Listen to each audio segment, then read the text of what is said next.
네, 안녕하세요. 매주 월요일 밤 9시 50분에 이렇게 찾아뵙는 미디어 백태클 이경입니다. 오늘은 우리가 조선일보에 대한 것을 약간 좀 더 심층 분석하려고 노력을 하겠습니다. 그런데 여러분께서 조선일보 뭐 지겹게 그런 얘기를 하냐 하실 수도 있는데 한번 함께 해주세요. 왜 분석해야 되는지 아실 겁니다. 근데 제가 오늘도 혼자 하지 않겠죠. 전문가 모셨습니다. 전문가라는 말씀이 좀 그러실 텐데 김성재 시민언론 민들레 김성재 에디터님 모셨습니다. 안녕하세요. 네, 안녕하세요. 안녕하세요. 네. 아니 근데 전문가라는 말이 좀 그렇다라는 표현은 뭐죠? 사적에서 그런 얘기 하셨어요. 사담으로 그 전문가라고 얘기한 소개를 하는데 부담스럽다. 네. 이런 얘기를 사담으로 하셨습니다. 제가 그런 기억이 얘기 나시죠? 했나요? 그때 술을 좀 드셨나요? 네. 좀 술을 드시고 기억은 안 나시나요? 네. 뭐 사실 좀 부담스럽고요. 네. 근데 우리나라의 글쎄 뭐 전문가, 그러니까 미디어 비평의 전문가라고 이렇게 할 만한 네. 그런 뭐 저도 그렇고 워낙 미디어 비평이라는 이 분야가 사실 분명히 존재하는 분야죠. 그러니까 비평이라는 게 왜 문학 비평도 있고 네. 소설 비평, 시 비평, 또 미술 비평도 있고 영화 비평도 있잖아요. 그래서 그쵸. 영화 비평하시는 분들, 유명하신 분들 많잖아요. 많죠. 민들레에도 그 칼럼을 쓰고 계시는 오동진 네. 선생 같은 분이라든지. 네. 근데 미디어 비평은 사실은 그렇게 많지 않아요. 몇 분 정말 손꼽히는 그리고 좀 언론계 재미가 없고 관심도 조금 없고 네, 내가 그래서 보면 될 걸 뭘 굳이 해석해서 비평까지 해 이런 생각도 좀 있고요. 네, 그리고 언론계에서도 미디어 비평을 별로 안 좋아해요. 그러니까 자기네들 비판하는 게 나오니까 그렇죠. 미디어 언론들도 별로 다루지 않고 또 그런 생각 있는 것 같아요. 당신 비평하는 당신도 현직이나 전 언론인 출신이잖아. 그렇죠. 근데 같은 밥 먹는 사람들끼리 뭘 굳이 또 비평을 해?라는 네. 그런 의견도 있는 것 같아요. 네, 그래서 미디어 비평이 활성화되어 있지 않고 그런데 미디어 비평이 활성화된 건 너무나 중요하다. 네. 이제 그래야 언론들이 서로 그 자신을 돌아보게 되는 거죠. 우리가 언론을 이렇게 막 기 XX라고 비판을 하고 뭐요? 기 XX 기 X 기업. 네. 비판을 하는 이유 중에 가장 큰 이유는 네. 언론이 잘못해서가 아니라 물론 잘못해서 우리가 비판을 하지만 그 이유보다는 잘못했는데도 자기를 돌아보지 않는 거예요.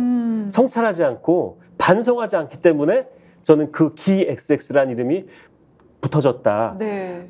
언론이 좀 우리가 잘못했습니다. 예를 들어서 세월호 네. 그 참사 보도할 때라든지 이럴 때 그렇죠. 잘못했잖아요. 네. 엉터리 보도를 했잖아요. 네. 전 세계를 충격에 빠뜨렸지 않습니까? 전 그렇죠. 국민들을. 그러면 우리가 잘못했다. 앞으로 그런 보도 하지 않겠다라고 반성하고 성찰하고 그리고 앞으로 그러지 말아야죠. 네. 노무현 대통령 보도라든지 굉장히 그런 사례가 많잖아요.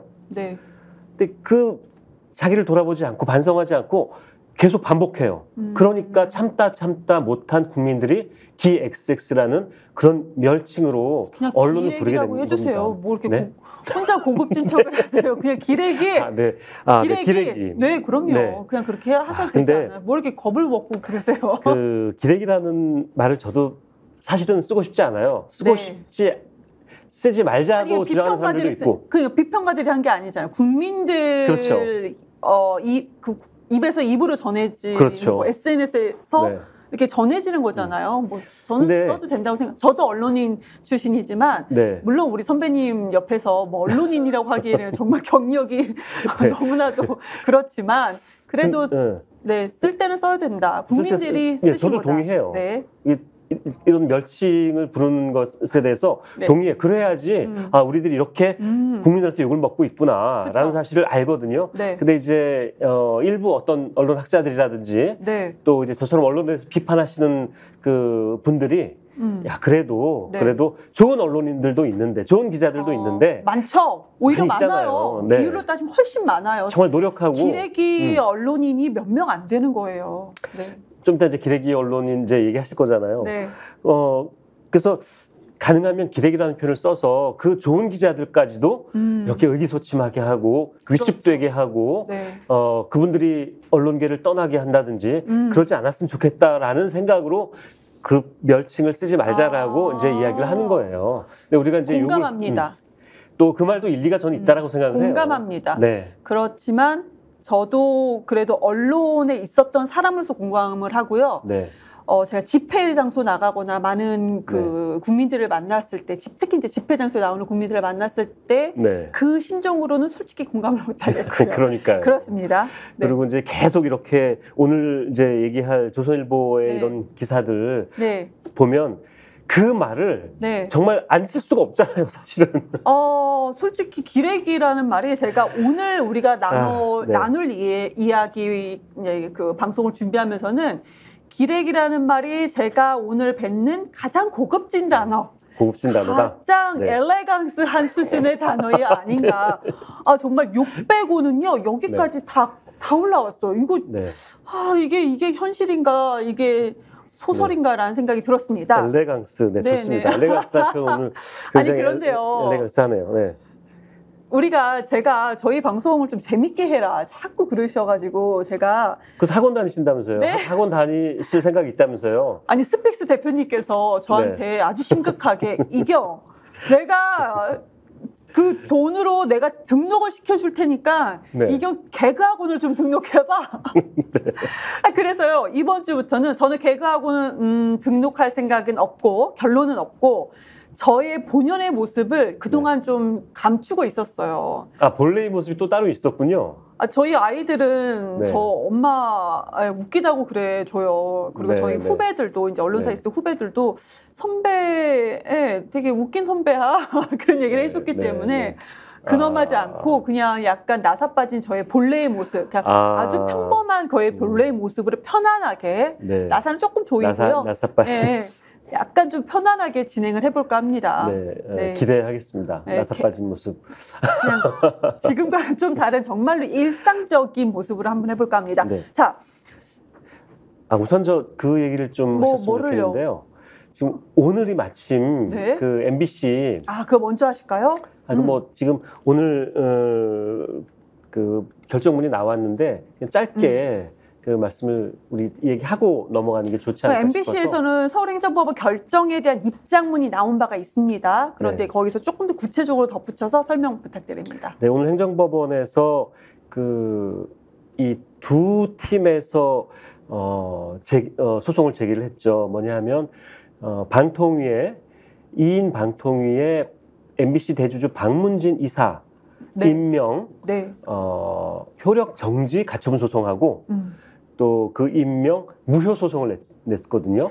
다 아시겠지만 방통위는 5인으로 구성되어 있고 서로 이제 합의제 기구인데 그거를 지금 윤석열 정권의 입맛에 맞는 딸랑 두 사람이 MBC 박문진과 MBC 박문진 이사진, 그러니까 한마디로 아주 간단하게 설명드리면 대표를 확 바꿀 수 있는 이사진들을 MBC 사장을 바꿀 수 있는 그렇죠. MBC 대표를 바꿀 수 있는 그 이사진들을 전부 다 자기네끼리 입맛에 네. 맞게끔 다 바꿔놨다. 네. 근데 이것을 효력정지 가처분 신청, 그러니까 다 네. 정지를 시켜야 그렇죠. 된다. 네. 근데 결론은 어떻게 난 거죠? 그래서 오늘 행정법원에서 그 가처분 소송 결정이 나왔는데 인용을 한 겁니다. 인용을 했다는 거는 받아들인 거예요. 그래서 이분들의 6명 이사들 임명이 지금 일단 그 효력이 정지됐습니다. 자, 이 얘기는 법원 뭐냐면 오랜만에 일 잘했는데요. 그렇죠. 네. 사실 칭찬해 법원, 칭찬해. 네, 굉장히 반가운 소식인 네. 거죠. 그래서 6명이 일단 이사로 취임하지 못하게 됐어요. 원래는 이분들이 그러니까 전임 이사분들이 이제 임기가 이미 원래대로 하면 끝나는 시간이 지났어요. 그랬는데 지지난주에 똑같은 행정법원에서 임기를 계속 진행을 해라. 네.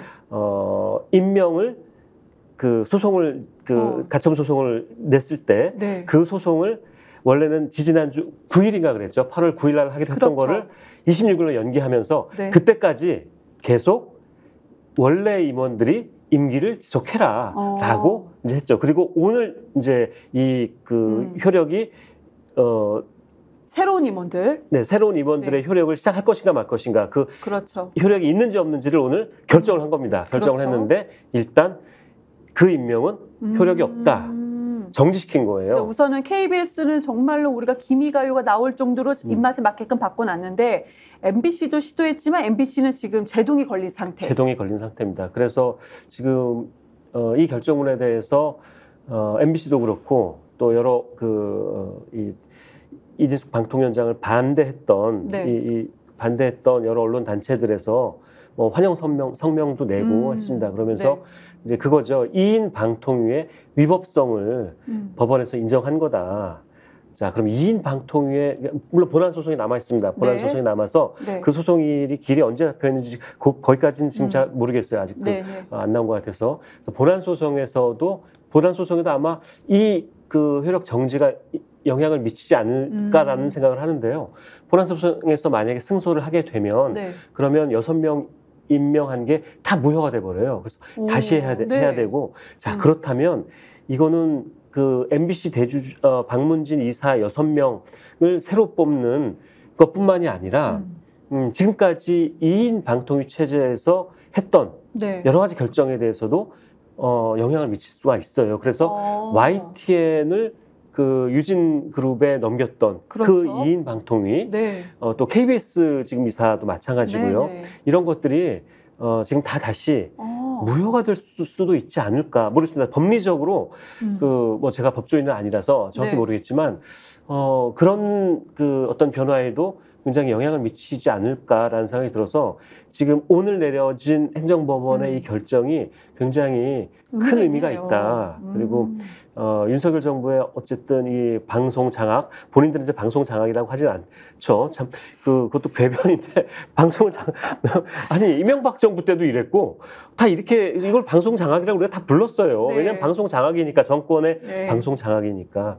근데 이걸 방송 장악이라고 하지 않는데 아무튼 이 방송 장악을 우리가 어쨌든 저지할 수 있는 어떤 그런 힘을 우리가 얻지 않았나 싶어서 굉장히 반가운 뉴스다. 네, 아주 반가운 결과이기도 합니다. 그러니까 우리가 희망을 걸 수 있는 YTN을 정상화시키고 KBS를 정상화시키고 MBC가 지금 보도 형태대로 아주 정상적인 보도를 할 수 있게끔 네. 할 수 있는 네. 우리가 그런 뉴스를 만날 수 있는 희망적인 내용이다라고 네. 말씀드리겠습니다. 아직 근데 저희가 법조인 아니고 또 판사가 아니기 때문에 네. 법리적인 해석은 다른 방송에서 한번 들어보시죠.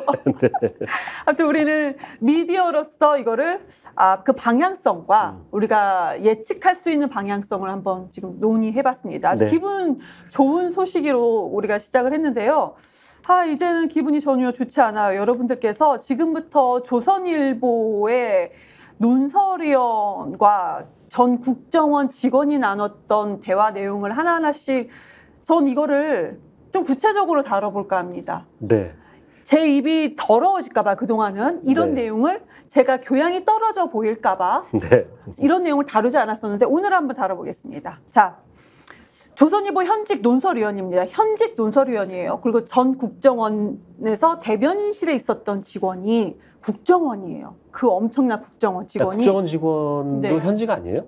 저는 대변인실에서 근무했던으로 들었어요. 전직인가요? 네, 저는 대변인실에서 근무했던으로 기사에서 접했는데 한번 그거 다시 근무를 볼까요? 대변인실에서 근무를 하긴 했는데 그럼 그거는 지금은 국정원 직원인 거예요? 지금도 저는 국정원 직원인 걸로 알고 있는데요. 모르겠어요. 그거는 근데 그러면 이것도 잘못됐네요. 네. 왜냐하면 언론 많은 보도에서 마치 전직인 것처럼 전 국정원 대변인실에서 근무했던 뭐 B 씨 이런 식으로 지금 보도가 돼요. 네, 그러면은 그거는 이 B 씨가 팩트는 뭐 다시 확인해 보죠. B 씨가 현직 국정원 직원일 수도 있다. 네. 다만 대변인실에서만 근무를 안 한다라고 저희가 우선은 전제하고 얘기를 한번 해볼까요? 네.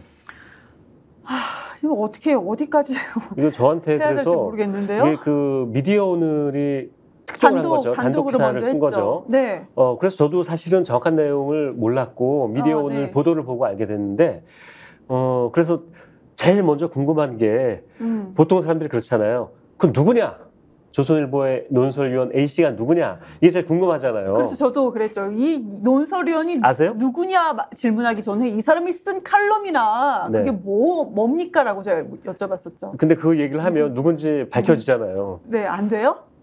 자, 그러면 저는 모릅니다. 그럼 아시나요? 누군지 아세요? 네, 저는 알고 있어요. 근데 이거 알면은 지금 이 자리에서 누구라고 말씀해 주실 수 있나요? 그럴 수 없습니다.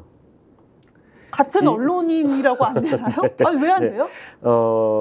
이거는 그 혐의가 만약에 불법적인 혐의가 그 확인이 됐을 때 경찰에서 네. 그 수사당국에서 공개를 하기 전에 제가 그 얘기를 하면 그쪽에서 명예훼손이나 이런 걸로 걸 수 있죠. 그래서 명예훼손. 네, 그래서 미디어오늘에서도 현직 논설위원 A 씨라고만 표현을 네. 하고 A, B만 계속 나와요. 네, A, B만 나오고 국정원 있는데 직원은 B고 제가 누군지는 알고 있고요. A고요. 현직 논설위원이 맞고요.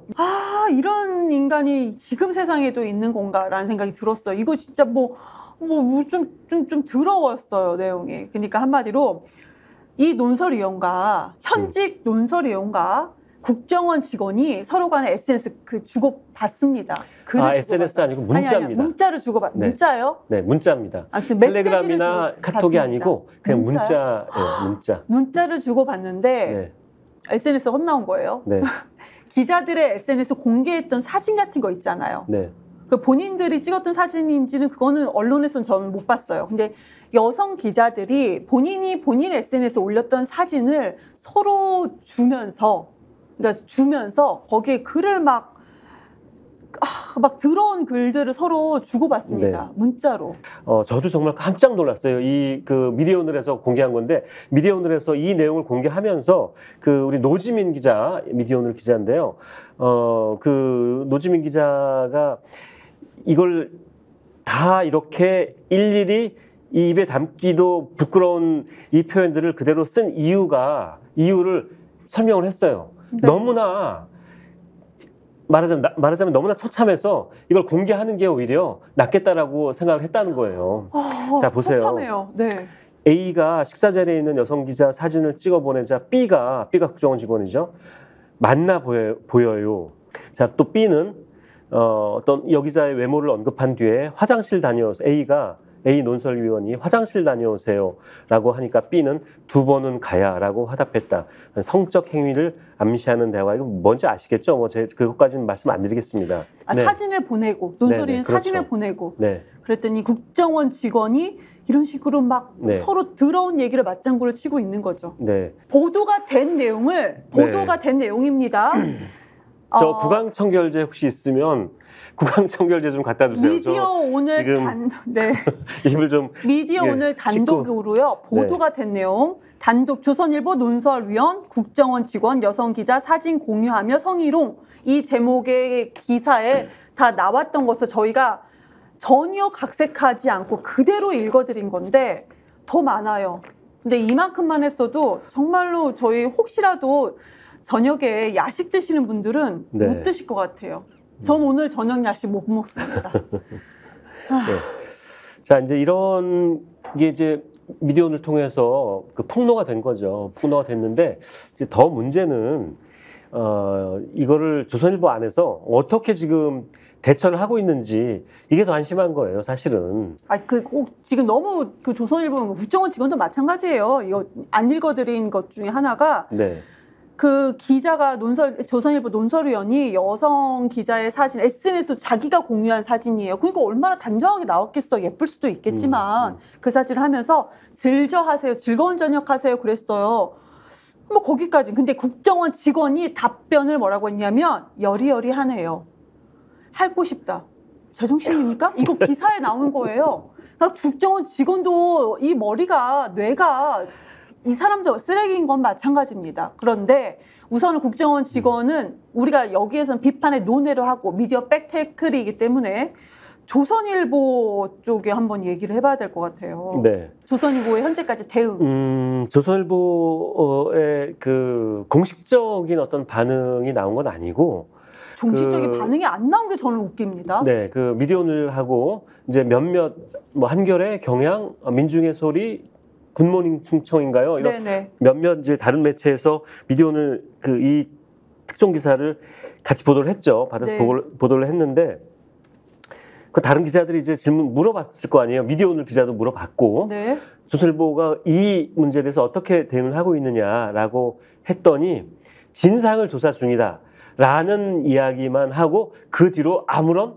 공식적인 어떤 그 얘기는 지금 없는 상태예요. 그러니까 조선일보가 저는 조선일보 폐간을 외치는 사람입니다. 정치인이지만 폐간을 외쳤던 사람인데 그래요? 많은 사람들이 조선일보 폐간은 어렵지 않아? 이런 네. 얘기를 그러니까 하기도 하세요. 제 주변에서도. 네. 그런데 이 정도로 썩었다면은 계속 우리가 폐간을 외쳐도 되겠다라는 생각이 듭니다. 왜 그러냐면 근데 우리 저 이경님은 앞으로 네. 정치하실 생각이시잖아요. 근데 저는 조선일보하고 이렇게 폐간까지 얘기하면서 세게 이렇게 하시면 그 도움이 안 되실 텐데 제가요. 라고 흔히들 이제 이야기를 권유를 많이 하죠. 그래서 많은 정치인들이 조선일보가 문제가 있다는 걸 알면서도 그렇게 막 심하게 네. 하진 않는데 용기 있으세요 정말.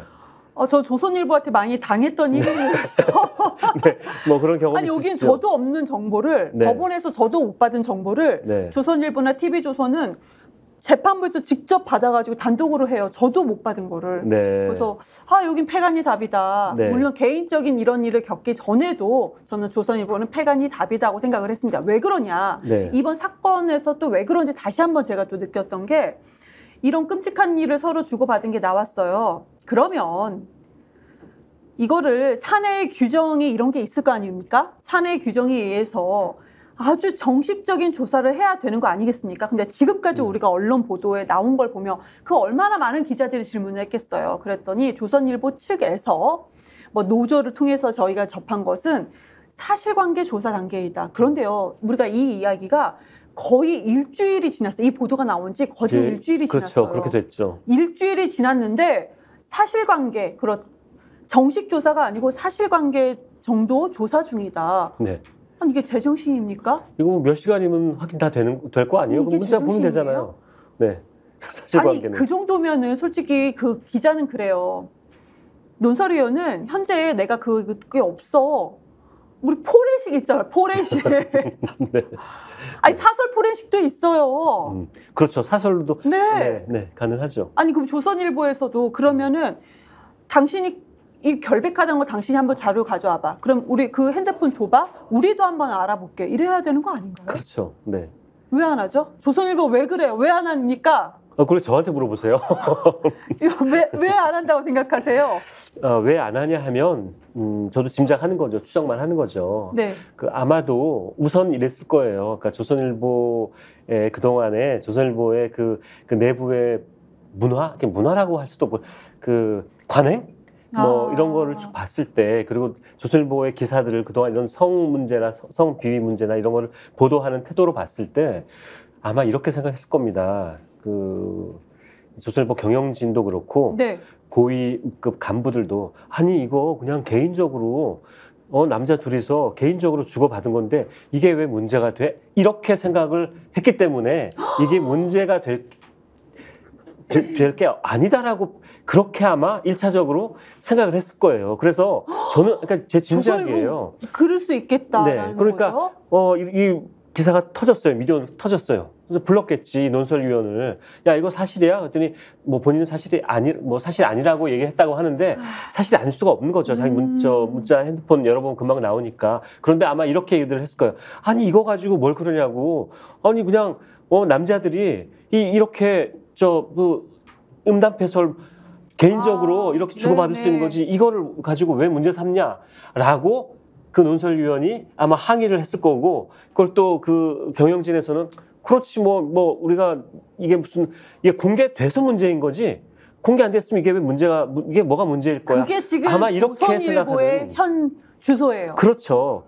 그러지 않았을까. 그리고 나서 이제 다른 여러 신문에서 이걸 또 받아서 보도를 하고 네. 파장이 커지니까 자 그럼 이걸 어떻게 할 것인가. 그리고 조선일보 안에서도 조선일보 노조 있는 거 아시죠? 조선일보 노조에서 발언이 또 조목조목 나왔죠. 예, 조선일보 노조가 있는데 거기서도 이제 발끈한 거예요. 아니 그러니까 솔직히 조선일보 노조가 있는지 알았지만 왜 있는지 몰랐었거든요. 네. 근데 이번엔 조선일보 노조가 보도를 아주 정확하게 했어요. 여기서 네. 정말 조선일보 노조에서는 기사에 나온 3명만 피해자가 아니다. 그렇죠. 이런 얘기도 나왔어요. 네, 그리고 회사에는 사적인 그 남성들끼리 대화인데 왜 문제가 되느냐라는 의견도 네. 있다라고 하면서 화내면서 노조에서 네. 이렇게 노조원이 얘기를 했었죠. 네. 노조에서 그 얘기한 내용도 미디어오늘에서 아마 취재를 해서 그럼요. 보도를 했던데 그 내용도 잠깐만 볼게요. 네. A 조합원은 성범 회사는 조선일보입니다. 네. 성범죄 가해자를 제대로 징계하지 않는다. 그러면서 여기자들에게 조선일보는 좋지 않은 직장이다. 나아가 유해한 직장이다라고 했다는 거예요. 그러니까 조선일보 직원이 저런 얘기를 한 거잖아요. 아마 이 얘기를 한 것도 조선일보 여기자겠죠. 조선일보 노조라고 했으니까 조선일보 직원입니다. 네, 조합원. 그리고 또 다른 그 조합원은 이런 얘기도 했습니다. 우리 회사에선 강간이나 가슴이나 엉덩이 정도는 만져야 가해자가 겨우 파면될 수 있다. 조선일보가 이렇다는 거예요. 이거 뭐라고 해야 되죠? 뭐라고 네. 할 얘기가 없어요. 그러면서 이런 환멸이 퇴사 결심에 영향을 미쳤다는 답이 90% 이상 나왔고 조선일보 그만두는 여기자들이 퇴사하는 이유 중에 90%가 이런 거다. 그러면서 회사가 성폭력을 조장하는 환경을 만들고 있다라고 했고요. 조선일보 안에서 이런 이야기도 나왔답니다. 한 편집국 간부가 젊고 미래가 창창한 남자 기자, 이게 논설위원을 얘기하는 거예요. 지금 네. 문제가 된 논설위원이 네, 네. 젊고 미래가 창창한 남자 기자인데 젊고 미래가 창창하군. 이 젊다는 거예요. 그러니까 젊음. 네, 50대 정도는 아니란 얘기입니다. 30대거나 대충 40대 추려지네요, 지금. 라는 건데 네. 논설위원 중에 한 30대 논설위원은 아마 없지 않을까 싶고요. 그러면 40대 정도의 논설위원으로 추정을 할 수가 있는데 이 기자가 미래가 창창한 남자 기자인데 이거를 이 남자 기자를 어떻게 뭐라고 그러니까 이런 식의 죄송합니다. 이런 식의 태도와 관행이 조선일보에 그동안 계속 있어 왔다는 거고요. 다른 또 조합원이 과거 회식 때 데스크가 여성 기자를 상대로 부적절한 행위를 했다. 근데 아무 문제가 안 됐다는 거예요. 그러니까 조선일보에서는 이 논설위원이 이렇게 한 것에 대해서 그렇게 이게 뭐가 문제가 되느냐라고 안에서 생각을 하고 있을 가능성이 굉장히 높다는 거죠. 창창한 이 논설위원이 지금까지 저희가 언론 보도만 통해서 보여진 행태도 정말로 저급해서 저희가 입에 담기도 네. 정말 진짜 버겁고 힘든데요. 그런데 조선일보 이 행태 자체 네. 이것도 정말 문제네요. 조선일보 정말 패관이 답이다라는 생각이 다시 한번 듭니다. 아마 그 일반 시민들은 잘 모르실 겁니다. 몇 달 전에도 이런 일이 있었어요. 기자들. 조선일보에서요? 조선일보 기자는 아니었고요. 언론사에서. 언론사가 이제 그 정치부 출입 기자인데 네. 국회 출입 기자였던 것 같아요. 네. 여기에 뭐 보도 다 나온 내용이니까 제가 그냥 다 밝혀서 서울신문, 네. 뉴스핌이라는 인터넷 매체가 있죠. 아마 알죠. 경제 뉴스핌. 아마 중심. 네. 그리고 이데일리라는 경제 매체가 있죠. 여기 있죠.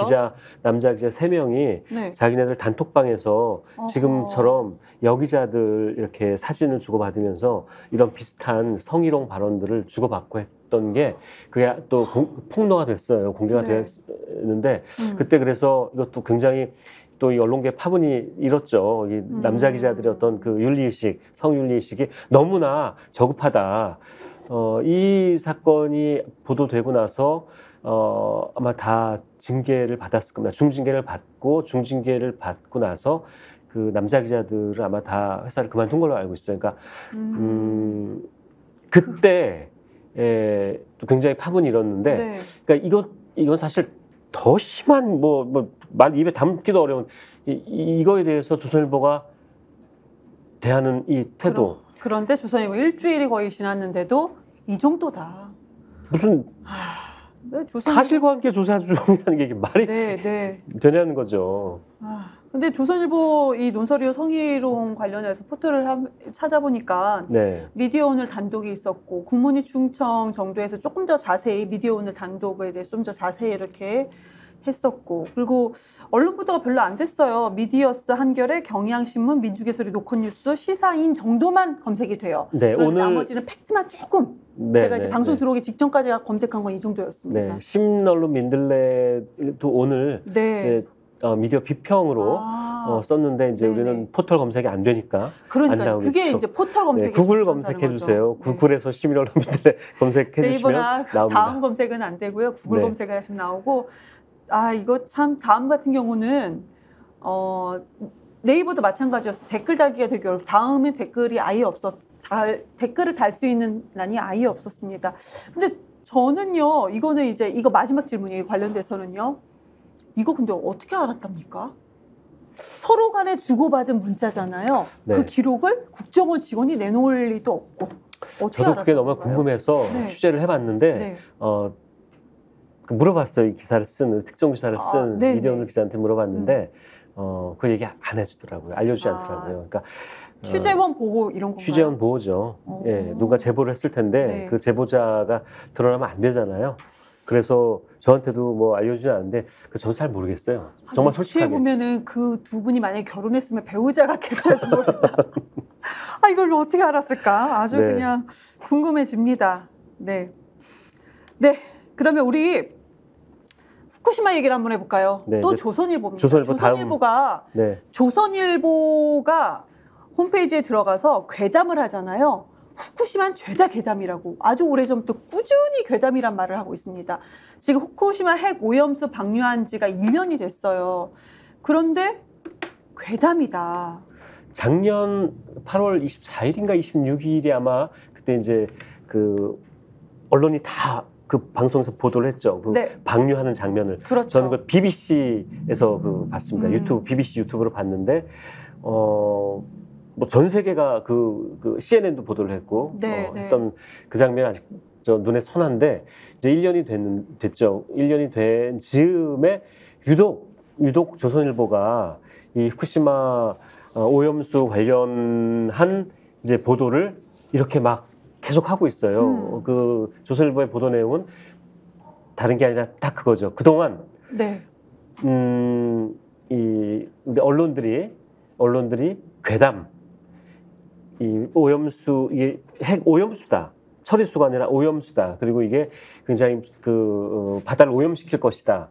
우리에게도 오염수가 와서 그 해양 자원들이 물고기라든지 이런 해양 자원들이 방사능에 오염돼서 우리한테 인체에 나쁜 영향을 미칠 것이다라는 괴담을 그동안 쭉 해왔는데 시민단체와 일부 언론들이 네. 이 괴담에 대해서 사과도 하지 않고 책임도 안 진다라는 이런 정말 얼토당토하는 네. 어처구니 없는 주장들을 조선일보가 최근에 집중적으로 하고 있어요. 아니 그 핵폐수라고 저는 말씀을 드려요. 그러니까 뭐 핵 오염수라고 우리가 이제 좀 약간 좀 다듬어서 말씀을 드리면은 조선일보는 알프스 처리수라는 거를 되게 강조를 많이 했었고요. 알프스 처리수. 네, 조선일보와 일본 기시다 정부가 쓰는 말이죠. 네, 처리수. 뭔가 이렇게 깨끗한 느낌이 들잖아요. 처리된 네. 것 같은. 네, 그리고 알프스를 거기다 붙여서 네. 아주 약자였지만 그걸 붙여서 엄청 깨끗한 물, 본인들이 마치 당장 마셔도 될 것 같은. 네. 그렇지만 정작 일본에서는 농수도 사용하지 않고 네. 이거를 그 바닷가에 방출을 하는 그런 그러니까 오염수입니다. 이 일본 내에서도 이 물 바다에 버리면 안 된다라고 일본 네. 시민사회도 걱정하고 우려하고 비판했던 거거든요. 아니 그렇게 깨끗하면 니네들이 써라. 네. 근데 안 쓰고 버리고 있잖아요. 그런데 조선일보는 무슨 민주당과 좌파 시민단체, 좌파 언론이 이거를 갖다가 아주 왜곡했다. 이건 아주 괴담을 퍼뜨린다. 이런 보도를 계속했습니다. 그리고 핵테러라고 이렇게 괴담을 했다라는 표현도 썼고요. 근데 지금 그것까지는 그래 조선일보가 억지 주장하는 건 그렇다 치자라고 할 텐데 무슨 방사능 기준치에 근접한 검사 결과가 한 건도 없다. 이렇게 뭐 억지 주장도 합니다. 근데 기준치 이하가 아니고 불검출된 수준이다라고 합니다. 근데 일본이요. 30년간 방출할 계획입니다. 네, 무려 30년이나. 30년간 방출. 네. 그것도 일본이 계획대로 잘 돼야 30년이죠. 안 그러면 100년이 넘을 수도 있다라는 얘기가 나오는데 1년 됐는데 왜 조선일보가 마치 왜 일본처럼 이렇게 하고 있죠? 제가 작년에 막 또 눈에 선하네요. 중국에서는요. 네. 중국 공산당 대변인이 방송에 나와서 그런 얘기 했어요. 우리가 시뮬레이션을 해보니까 네네. 1년 후에 한국 남해 바다로 방류한 그 오염수가 도착한다. 그렇죠. 라는 보도를 했어요. 그래서 우리나라 SBS하고 몇몇 방송들도 MBC랑 몇몇 방송에서 그 중국 대변인이 하는 이야기를 이렇게 받아서 보도를 했던 기억이 나거든요. 근데 우리 윤석열 정부는 뭐 그 기억나실 거예요. 막 저 노량진 수산시장인가 어디 가가지고 그것도 그거 막 드신 분들도 아니, 계시고 그 수조에 기억나시죠? 있는 물을 막 먹었잖아요. 그거 왜 먹어요? 그 약품 탄 거. 네, 저는 그 물 드셨던 분들 공천 못 받았어요. 못 받으셨죠. 전 세계에서 일본의 이 핵 오염수 방류에 동의하고 하는 나라는, 그리고 동의를 넘어서 적극적으로 이렇게 옹호하고 하는 나라는 전 세계에서 일본하고 우리나라 정도밖에 그렇죠. 없는 걸로 알고 있어요. 동남아시아의 여러 나라, 그리고 태평양에 있는 뭐 피지니 이런 여러 나라들도 얼마나 그 반대를 했습니까? 그렇죠. 우리나라밖에 없어요.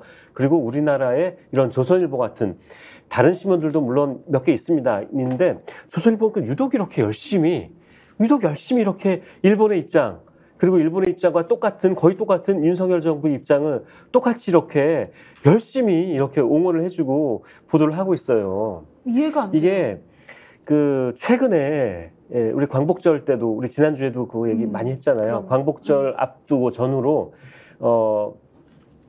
뭐 친일 관련된 뭐 이런 보도들을 많이 했잖아요. 네. 뭐 KBS만 김미가요 한 게 아니라요. 네. 조선일보가 우리 지난주인가 이 방송에서 아마 했던 것 같은데, 왜 그 일본 가요를 일본 말로 TV에서 부르는 게 뭐가 문제냐, 네. 이런 방송 했었잖아요. 그렇죠. 기억나시죠? 네. 그리고 일본에서는 그 우리 왜 저 교토 국제고등학교에서 그 고시엔 대회에서 우승했잖아요. 네. 동해 바다, 이거를 이제 교가를 우리말로 부르는 그 장면을 보고서 조선일보가 뭐라 그랬냐면은, 아니 일본 방송에서 동해 바다라는 뭐 이런 말을 한국말로 하는 그 교가를 그렇게 불러도 아무 얘기 안 하는데, 왜 우리는 일본 말로 노래 부르는 거를 왜 못 받아들이? 이런 말도 안 되는 얘기를 하는 거예요. 아니 어떻게 우리하고 일본하고 똑같습니까?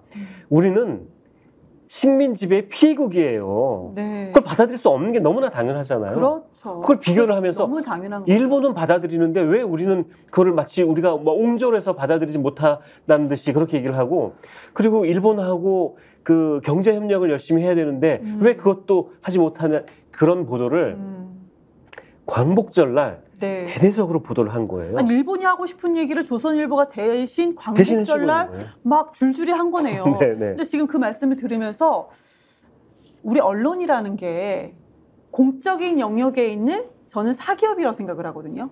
공적인 영역에 있는 사기업이다. 그렇죠. 공영방송 빼고는. 네. 그런데 조선일보가 그러면 유독 그 저희가 밝혀지지 알 수 없는 일본에서 뭔가 광고를 많이 받나요? 이런 생각까지 드네요. 일본에서 광고를 받지는 않죠. 아니 그러니까요. 공식적으로는 받지 않지만 뭔가 받는 건가? 라는 생각이 드네요. 좀 이상합니다. 너무 이상합니다. 그러니까 너무 이상한 거예요. 근데 왜 그렇지라는 답을 우리가 찾을 수는 없는 것 같아요. 왜 찾을 수 없어요? 왜 그렇죠? 조선일보는 그냥 극우 친일 신문인 거예요.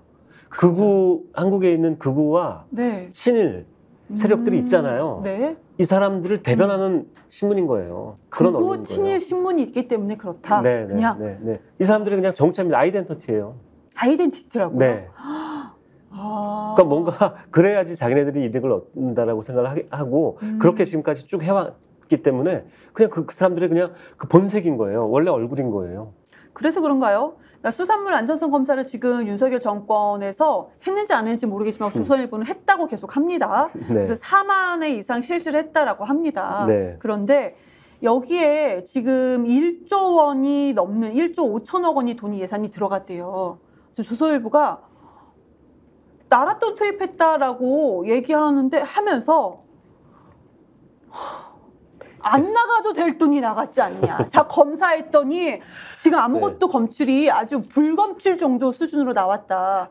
야, 안 나가도 되는 돈이 나갔다. 이렇게 얘기를 해요. 그 얘기를 일본한테 해야지. 기시다 정부한테 해야지. 그렇죠. 윤석열 대통령이, 윤석열 씨가 기시다 씨를 만나서 둘이 만난 자리에서 야, 당신들 때문에 우리가 안 쓸 돈을 쓰고 있잖아. 이렇게 얘기를 해야지. 이걸 왜 어디다 대고 이런 얘기를 하는 거예요? 아니, 저는 이렇게 접근을 했어요. 지금 후쿠시마 원전 앞에서는 세슘이 방사능 물질 세슘이 180배 이상 검출된 게 우리는 확인이 이미 됐어요. 네. 이미 됐죠. 그럼 우리나라 국민을 위해서 정부에서 윤석열 정부라지만 정부에서 이걸 계속 검사하는 거가 아주 당연한 거 아니에요? 그럼요. 그런데 1년 만에 어떤 검사를 어떻게 정확히 했는지도 모르겠어요. 왜냐하면 제 전문가들은 이거를 지금 현재 기술로는 방사능 검출을 전부 다 우리가 파악할 수 없다라는 얘기까지 저는 예전에 많이 들었거든요. 그런데 이거 안 나가도 되는 돈이 나갔다. 그러니까 이거 왜 이거를 검사를 계속해서 했느냐라는 얘기를 하고 있는 거예요. 이거 일본 한 얘기 일본인인가 하는 생각이 들어요. 왜 조선일보는 그런 보도를 하고 있지? 네, 극우 친일 신문이기 때문에 그런 거예요. 네. 그러니까 일본이 하고 싶었던 얘기인 거죠. 자, 우리 그 안전에 니네 왜 예산 썼어? 그러니까 지금 너희들이 말하는 좌파 언론인, 아니면 좌파 시민단체, 특히 이제 민주당이 말하는 거 다 괴담이야. 이런 거 주장을 하고 싶어서 그랬던가라는 생각이 듭니다. 예전에 광우병 때도 이제 우리가 굉장히 우려를 많이 했지 않습니까? 네. 미국에서 미국산 소고기가 특히 내장 뭐 이런 것들이 그대로 들어오면 그 광우병에 감염된 소에 이런 것들이 들어오면 그 문제가 생길 수 있다. 네. 그것도 사실은 당연한 국민들의 걱정이거든요. 근데 조선일보가 계속 지금 광우병까지 엮어서 광우병 괴담 네. 이렇게 핵오염수 자기네들은 처리수라고 하는 핵처리수 괴담을 계속 하고 있다. 그걸 좌파가 그렇게 하고 있다. 그래서 좌파를 공격하고 이제 이 논리를 계속 지금 피고 있죠. 그런데 아니 이거는 국민들의 건강을 위해서 당연히 정부가 그 걱정을 해소시켜야 되고요. 네. 그리고 그 우려가 생기지 않도록 예를 들어서 미국 그 소고기 수입 때는 그래 그 내장을 수입한다든지 그건 하지 말아야 된다. 그래서 결국에 그 미국하고 협상할 때 미국소의 내장 이런 건 수입 안 하기로 그래서 한 거 아닙니까? 그렇죠. 네. 이렇게 우리가 막아내야 되는 거예요. 거기에 정부 예산 쓴 거예요. 근데 이거를 괴담이 좌파들이 괴담을 퍼뜨렸기 때문에 거기에 무슨 돈을 썼다 이렇게 얘기하는 거는 정말 이건 적반하장이 아니라 뭐죠? 적반하장이라는 표현이 맞나요? 뭐 제가 지금 하도 적반하장 너무 그것보다 뭐 이렇게 화가 나네요. 얼척없는 이런 주장들을 하고 있죠. 이게 저희가 너무 정제해서 말씀을 드리려고 하니까 말문이 막힙니다. 그냥 극우 신문보다 그래 극우다 너희들은 그냥 일본 현재 극우 정부 일본이 현 정부 일본 사람들 좋은 분들 되게 많아요. 그렇죠. 핵폐수에 대해서 핵오염수 방출에 대해서 반대하시는 일본인들 엄청 많아요. 그러니까 일본의 현 정부와 같이 한다. 한국의 완전히 극우 세력과 같이 하는 사람들이 조선일보다. 그리고 조선일보 일본 극우 신문 산케이하고 조선일보하고 거의 그 논조가 비슷해요. 근데 조선일보가 근데 이상해요. 30년 전에 우리 그 김성재 에디터님께서 보도 시민언론 민들레에서도 이제 보도를 하셨던 그걸 것 보셨군요. 같아요. 다 보죠. 당연히 네, 다 고맙습니다. 보죠. 네. 네, 검색 자유도 안 돼 있는 시민언론 민들레. 네. 그래서 직접 시민언론 민들레 홈페이지에 들어가서 찾아서 김성재를 검색을 한 다음에 다 봅니다. 그런데 거기 보니까 1993년도로 거슬러 올라가면 러시아가 동해바다 핵폐기물 투기하려고 했을 때 조선일보가 이때 뭐 막 난리 반대를 하고 그랬다면서요. 네, 그때도 뭐 그게 굉장히 오래된 일이잖아요. 30년 그렇죠. 전이니까. 네. 뭐 그때 반대했던 거, 그러니까 그때는 러시아가 오염수를 버리는 게 아니라 그걸 드럼통에 넣어서 그걸 버리겠다는 거였어요. 동해바다에. 드럼통에 넣어서 그냥 버리겠다고요? 네, 그 핵폐기물을 버리겠다는 거였어요. 핵폐기물 자체를요? 네, 동해바다, 그러니까 일본하고 우리나라 사이죠. 네네. 그때 일본에서 뭐 아주 마치 뭐 러시아와 앞으로 이 관계를 끊겠다는 정도까지 아주 강도 높게 그 일본이 비난을 했었고 미국과 일본이 같이 막 반대를 했었죠. 비난하고. 네, 그랬죠. 그때 조선일보도 그걸 받아서 비난을 했었는데. 일본 따라했나? 그런 생각도 드네요. 네. 근데 그 30년 전까지 우리가 거슬러 올라가지 않아도 당장 21년인가요? 21년도. 21년이었죠? 그러니까 21년도에는 그거 반대한다라는 기사를 저도 방송에서 엄청 많이 얘기했었어요. 얘기하셨죠. 그때 문재인 정부였습니다. 네, 맞아요. 문재인 네. 정부는 반대를 했죠. 해서는 안 된다. 그때 조선일보도 또 이 국힘당의 전신이었던 그때 무슨 당이었죠? 새누리당. 새누리당도 네. 새누리당 의원들도 국회에서 막 현수막 들고 네. 일본 핵폐기수 그 방류하는 거 반대한다라고 맞아요. 하면서 왜 문재인 정부는 이거를 적극적으로 그 뜯어말지 못하고 그러니까 있냐 그때 하냐라고. 문재인 정부가 반대를 하는데 더 적극적으로 왜 반대하지 않느냐고 뭐라고 했어요. 그 문재인 정부를 막 공격했지 않습니까? 네. 조선일보도 그랬을 거예요. 그때 더 적극적으로 반대해라. 다 그랬죠. 조중동이 다 그랬어요. 그때 뭐라고 했냐면요. 조선일보가 일본 원전 오염수 방류 결정이라는 기사에서 이렇게 했답니다. 이 정도 규모로 오염수가 방류된 적이 없어 해양 생태계나 주변국의 장기적인 영향이 확실하지 않다. 그러니까 굉장히 불안하다는 거죠. 네. 그게 확실하지 않으니까. 그러면서 이건 동아일보네. 동아일보가 그 안전성에 문제가 없다고 주장하지만 알프스로 처리해도 인체 내부에 피폭을 일으킬 수 있는 삼중소를 걸러내는 것은 불가능하다. 이런 식으로 조중동이 다 그때 특히 조선일보도 굉장히 심했고요. 핵오염수 방류하는 것에 대해서 부정적이고 반대하는 목소리를 불과 2, 3년 전에 이렇게 했었어요. 그러니까 그렇죠. 자기네들도 그때 괴담을 냈던 거예요. 그렇다면 지금 이걸 괴담이라고 좌파들의 괴담이라고 그때 그럼 조선일보 좌파였습니까? 그때 이렇게 반대하는 좌파하고 똑같은 목소리를 이렇게 냈으면 그때 우리가 좌파들하고 똑같은 괴담을 내서 우리가 잘못했다 미안하다 이런 무슨 입장이 바뀌었으면 입장이 왜 바뀌었다라고 설명을 해야 될 거 아니에요. 네. 그런 것에 대해서 이런 방구도 없어요. 맞아요. 그냥 지금 와서 2, 3년 전에 했던 얘기하고 완전히 반대 얘기하면서 완전 반대 얘기죠. 조선일보의 적은 조선일보인 거예요. 조적조.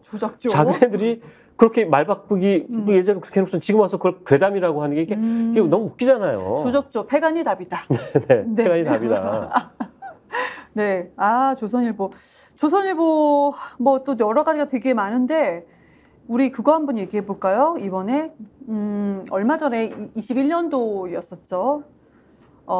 제목 21년도 이거는 정말 팩트만 우선 먼저 말씀을 일부러 드릴게요. 정확하게 21년도 2월 6일 날 제목이 조선일보 보도 제목입니다. 먼저 씻으세요. 성매매 유인의 지갑 털어라는 제목. 이 기사가 절도범행 보도였어요. 여기에 내용은 절도 관련된 거죠. 네.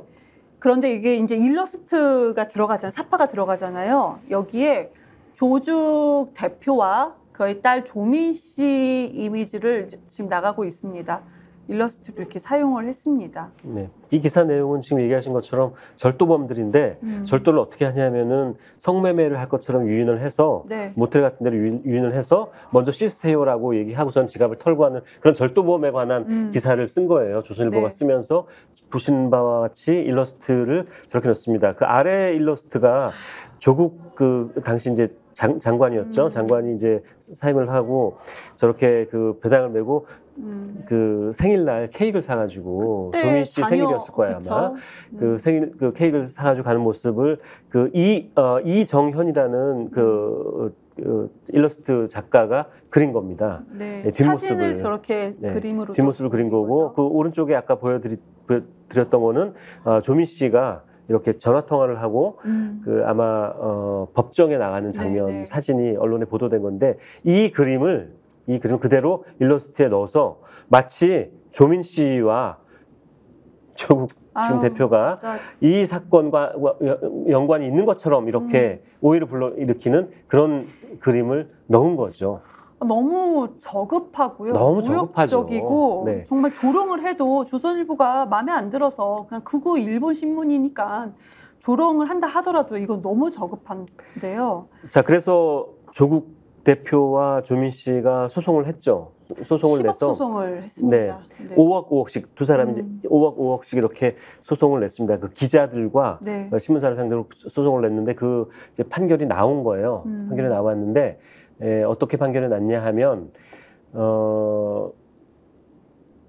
초상권 침해로, 그러니까 명예훼손에 대해서는 인정하지 않고 초상권 침해에 대해서 조국 대표에게 700만 원, 그리고 조민 씨에게 1,000만 원을 배상해라 아니, 라고 그러니까 판결이 난 겁니다. 초상권 침해가 거창한 게 아니고요. 네. 자, 이런 범죄 기사 보도에 당신 딸과 아버지를 일러스트를 넣겠는데요. 허락받지 않고 넣기 때문에 초상권 침해입니다. 그래서 조민 씨한테 1,000만 원, 조국 대표한테는 500만 원, 그래서 1,500만 원, 700만 원, 그래서 1,700만 원이 됐네요. 이게 네. 재판부의 판결. 이 판결의 내용이죠. 문제는 전 두 가지인데 하나는 아니 이거를 이제 명예훼손을 또 인정하지 않은 점도 저는 납득하기가 어렵고요. 그러니까 조국 그 대표는 명예권 그리고 인격권이 아예 그렇죠. 무시됐다라고 네, 합니다. 네. 그리고 두 번째 문제는 손해배상 금액이에요. 네. 이거를 700만 원하고 1,000만 원 이게 한 거예요. 5억짜리 두 개를. 네, 네. 이 조선일보 기사가 LA 조선일보에서도 똑같이 보도가 됐어요. 그렇죠. 그래서 그때 조국 지금 대표니까 대표로 부를게요. 조국 대표가 LA 조선일보를 상대로 미국 법정에 10억짜리 소송을 내겠다라는 그 얘기를 한 적이 있어요. 그 소송을 냈는지 안 냈는지는 저 지금 모르겠습니다. 네. 미국에서는 이거는 그러니까 이거는 그냥 거의 회사 문 닫을 수 있게 이게 다 인정이 되거든요. 이 정도 금액에 이 그러니까 10억이 아니라요. 이 10억이 정도면 아니라 회사 문을 닫아야 되는 닫게 거잖아요. 만드는 그러니까 1억 달러, 네. 1억 달러 소송을 그러면 1,000억이잖아요. 네. 1,000억 소송을 내겠다라고 얘기를 한 적이 있어요. 네. 근데 어쨌든 뭐 미국 LA 그 조선일보에 대해서는 어떻게 됐는지 정확히는 잘 모르겠는데 지금 우리나라에서는 5억에서 10억 소송을 냈는데 1억 7천이 1,700만 원 받은 거예요. 이거는 말이 안 되죠. 그래서 제가 지금 하려고 하는 얘기는 뭐냐면 바로 이거예요. 우리나라 그 언론 보도에 대해서 어떤 그 극심한 정신적인 피해를 입거나 네. 아주 엄청난 재정적인 손해를 봤을 때 이거에 대해서 법원에서 보통 이런 식인 거예요. 정말 터무니없는 금액을 손해배상으로 하는 겁니다. 그래서 지금 계속 문제 얘기가 나왔던 게 이른바 징벌적 손배제를 해야 된다는 거예요. 이게 안 되니까. 그러니까 이 정도면 징벌적 손해배상 그 대상이라고 우리가 봐야 되잖아요. 봐야 되는 근데 거죠. 우리나라 현재는 하지 않고 있습니다. 그렇죠. 그래서 민주당에서 이걸 하자라고 했는데 언론계에서 특히 언론노조나 기자협회에서 그렇게 되면 언론사들이 보도하는데 기자들이 취재하는데 위축 효과가 나타난다. 네. 칠링 이펙트라고 하는. 그래서 제대로 취재를 못하고 제대로 보도를 못한다. 뭐 제정신이에요. 이건 제대로 취재했으면 이렇게 안 해야 되죠. 그 성매매로 유인한다. 그래서 범행을 저지르는데 거기 아버지와 딸을 사파를 넣은 거예요. 이미지를. 그런 이유로 이제 그 징벌적 손배제에 대해서 그 반대를 하고 있죠. 네. 정말 터무니없다라는 생각이 들고요. 우리 징벌적 손배제를 하자라고 하는 그 배경 중에 하나는 뭐냐면 그동안 이제 몇 년 동안 이런 문제 때문에 언론에 그 피해를 입은 사람들, 피해자들이 도대체 그러면 대체로 어느 정도 손해배상을 받게 되냐 네. 봤더니 평균이 500만 원이에요.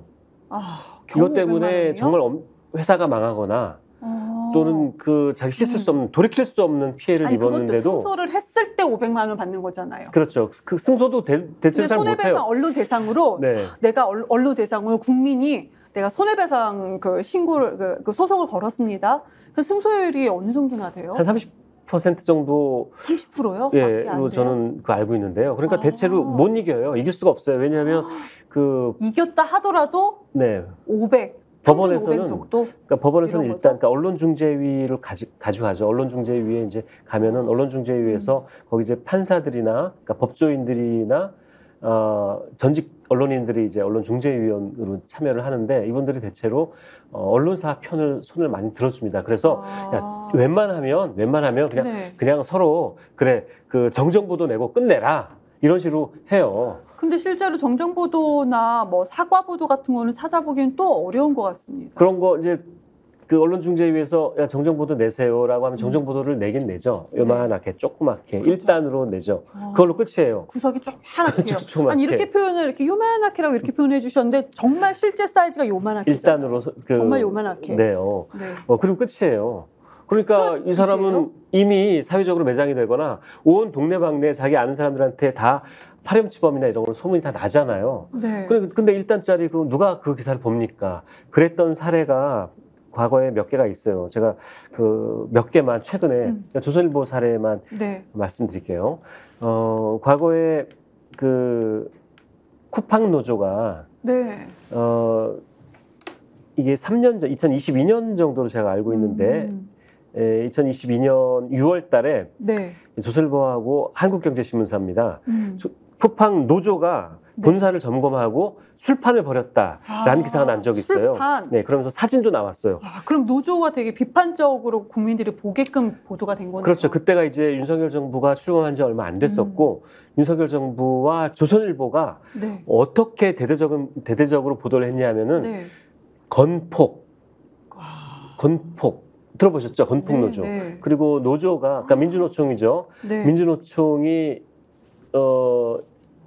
이 노조 현장 그 파업 현장이나 시위 현장에서 술판을 벌이고 깽판을 치고 네. 이런다라는 이야기들을 막 하고 있을 때였어요. 조선일보가 그렇죠. 그런 보도를 막 했을 막 때였어요. 보도를 하니까 저도 그 보도만 봤을 때 사실인가 하는 그렇죠. 생각이 들었죠. 예. 저도. 그러니까 노조원들이 시위 현장에서 막 술 마시고 술 냄새 풍기고 그러니까 사람들이 그 뉴스를 접하면 이분들은 이 노조 민주노총 이분들은 막 아주 그 불결하고 막 이런 이제 이미지를 갖게 되는 거죠. 그런 이미지를 만들려고 그런 보도를 많이 한 거예요. 네. 지금 아까 말씀드린 쿠팡 노조도 마찬가지입니다. 네. 그래서 사진까지 실었어요. 사진에 네. 이렇게 자리를 펴놓고 돗자리를 펴놓고 노조원들이 이렇게 컵을 이렇게 갖다 놓고 네. 이렇게 뭐 술병으로 보이는 그런 물병을 갖다 놓고 있는 장면을 이제 보도를 한 거예요. 네. 근데 나중에 확인을 해보니 이거는 술이 아니라 물이었다, 음료수였다, 커피였다. 네. 이제 이게 밝혀진 거죠. 네. 그래서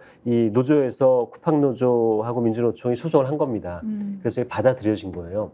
받아들여졌는데 조선일보하고 한국경제신문이 그래서 결국 한 1년 2년 후에 정정 보도를 이제 내게 됐고 정정 보도를 내라고 법원에서 그렇게 판결을 했거든요. 그랬더니 네. 마지못해서 2년 뒤에 정정 보도를 냈고 그리고 2년 뒤에요. 배상을 해라라고. 그 2년 동안 그 노조원들은 참 네, 배상 금액이 얼마였냐면은 100만 원에서 500만 원 사이였어요. 그 이미 2년 동안 노조원들은 본인의 일상적인 삶이 많이 무너졌을 거예요. 그렇죠. 비판도 엄청 났을 거고요. 이미 쿠팡 노조는 네. 파업 현장에서 술판이나 벌이는 파렴치하고 네. 불결한 이런 노조, 이런 단체, 이런 조직, 이런 사람들로 그렇죠. 다 사람들 이미지가 박힌 거예요. 그 노조가 또 주장하고자 하는 의견들 이런 것들은 완전히 묵살됐을 거고. 그렇죠. 근데 나중에 2년이 지나서 100만 원 네. 배상 이렇게 끝났다는 거잖아요. 그리고 사과문은 올라갔나요? 사과문은 게재는 됐어요. 그런데 조그만하게. 인터넷 뒤에? 매체에 올라왔는데 그걸 네. 누가 보냐고요? 그거 아무도 안 보죠. 2년 동안 정말 악몽 같았을 것 같습니다. 네. 지금 그렇게 따지면은 정말로 더 태간이 답이다. 네, 더 치명적인 케이스가 하나 있었죠. 네. 그것도 한 2년 전에 마찬가지입니다. 그 노조 저 악마화 1분 시킬 때, 노조 악마화 시킬 때 조선일보가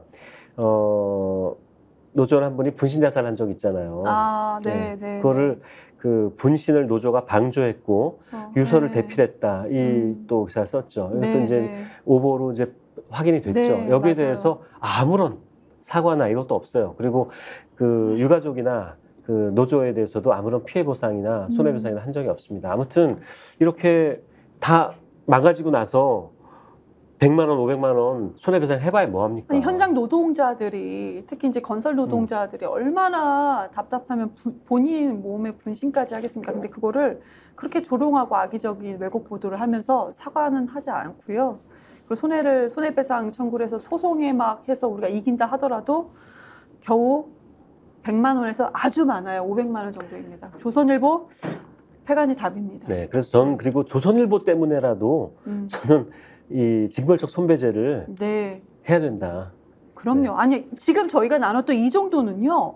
취재하는데 위축이 되어라고 할 수 있는 내용이 아니죠. 그 위축이 아니라 뭐 위축입니까? 사실 그대로 보도만 하면 되지 않겠습니까? 그러니까요.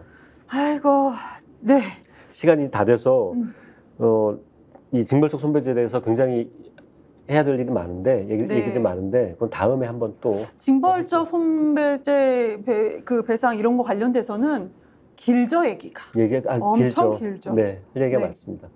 알겠습니다. 오늘은 좀 제가 뭐 개그 학원까지 다녀야 된다고 할 정도로 그런 얘기를 들어서 좀 편안하게 재미있게 평소와 좀 다르게 진행해 보려고 했는데 진행되면서요. 뭐 다큐 되는 거는 비슷했던 것 같아요. 얘기하다 보니까 결국에는 다시 또 다큐로 돌아가시네요. 네. 아무튼 그래도 저희가 꼭 나눠야 될 얘기를 꼭 나눴다라는 생각이 듭니다. 네. 우리 급하게 한번 인사를 해볼까요? 급하게 하는 게 네, 어때요? 급하게. 네, 네. 그럼 다음 주. 네.